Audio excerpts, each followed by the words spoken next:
développement scientifique d'un centre européen d'excellence en biomimétisme qui est en train de se développer à Senlis.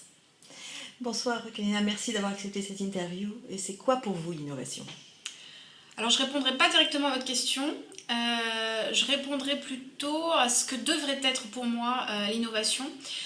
Et je vais répondre en justement me basant sur ce que je connais bien qui est le biomimétisme. Le vivant il innove en permanence par le biais de mutations. Et ces mutations ont conduit au fur et à mesure à la sélection, par le biais de la sélection naturelle, des innovations des solutions les plus durables par définition. Et de ce fait, pour moi, l'innovation aujourd'hui devrait être considérée au sein des sociétés aussi comme des mutations que subissent notre société du point de vue de la technologie, du point de vue des organisations. C'est très très large, l'innovation. Et par contre, la force qu'on a par rapport aux vivants dans l'innovation de nos sociétés, c'est que nous avons la capacité d'anticiper, au moins en partie, sur ce que sera le résultat de cette innovation-là. Et aujourd'hui, ce qui est intéressant, c'est on a voulu innover dans une perspective de répondre à des enjeux essentiellement technologiques. Aujourd'hui, on est en train de se faire rattraper par cette pression environnementale. Mais ce qui est intéressant, c'est que justement, nous avons cette capacité d'analyser et de comprendre justement ce qui est en train de se passer.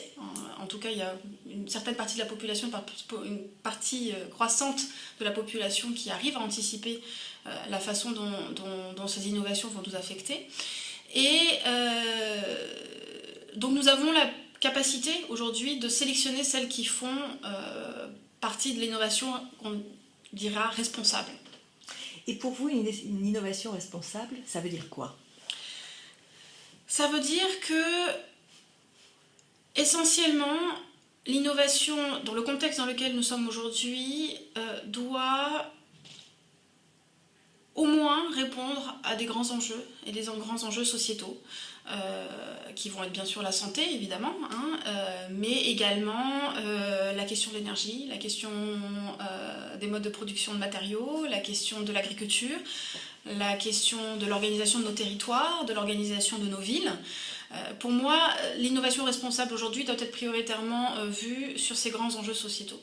Après, plus largement, c'est que toute innovation doit être pensée et réfléchie par anticipation des impacts auxquels pourraient aboutir les résultats de cette innovation-là.